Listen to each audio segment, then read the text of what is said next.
जनमत न्यूज में आपनु स्वागत छे। शहर भाजपा द्वारा 77 में गणतंत्र पर्वनी उजवणी करवामां आवी। शहर भाजपा द्वारा 77 में गणतंत्र पर्वनी उजवणी कारेलीबाग खाते आवेल नमो कमलम कार्यालय में भव्य रीते करवामां आवी हती। आ प्रसंगे शहर भाजपा प्रमुख डॉक्टर जयप्रकाश सोनीना हस्ते ध्वजवंदन करवामां आव्युं हतुं। गणतंत्र पर्वनी आ उजवणीमां भाजपा शहर संगठनना होद्देदारो तथा मोटी संख्यामां कार्यकरो उपस्थित रह्या हता। साथे ज वडोदरा जिल्लाना सांसद सहित धारासभ्यो पण कार्यक्रममां सहभागी बन्या हता। आ कार्यक्रममां वडोदरा महानगरपालिकाना मेयर, डेप्यूटी मेयर, स्यायी समितिना चेरमेन तेमज पालिकाना भाजपाना नगरसेवकोनी विशेष उपस्थिति रही हती। समग्र वातावरण देशभक्तिना रंगे रंगाई गयुं हतुं।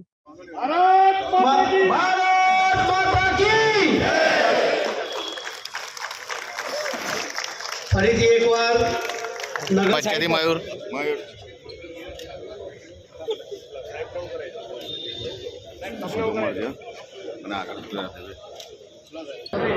આજે 77માં ગણતંત્ર એટલે કે પ્રજાસત્તાક પર્વ નિમિત્તે દેશભરમાં આની એ બહુ ઉત્સાહથી ઉજવણી થઈ રહી છે।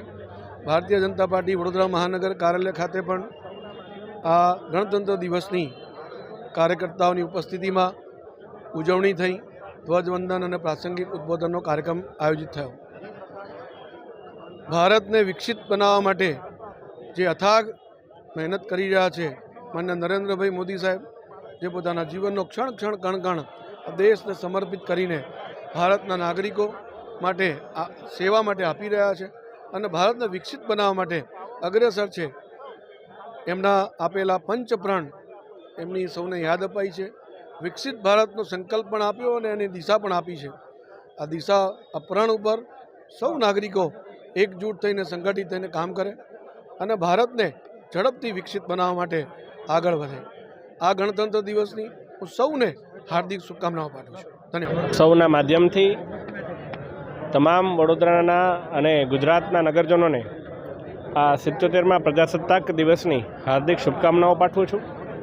જે પ્રકારે પહેલાં જ્યારે દેશ અને દેશનું બંધારણ એ લોકો દ્વારા, લોકોના પ્રતિનિધિઓ દ્વારા બનાવી અને લોકોને જ્યારે સોંપવામાં આવ્યું અને ત્યારથી બંધારણ સર્વોપરીના ભાવથી જ્યારે આપણે સૌ એક નાગરિક કર્તવ્યનું પાલન કરી રહ્યા છે, ત્યારે આવનારા સમયની અંદર જ્યારે આપણો દેશ વિકસિત ભારત બનવા તરફ આગળ વધી રહ્યો છે, ત્યારે આવો આપણે સૌ માનનીય વડાપ્રધાન શ્રી નરેન્દ્રભાઈ મોદીજીના હાથ મજબૂત કરી અને આપણા કર્તવ્યનું પણ પાલન કરીએ અને દેશ માટે વિકસિત ભારત બનાવવા માટે આપણે સૌ આપણી યથાશક્તિ મહેનત કરીએ।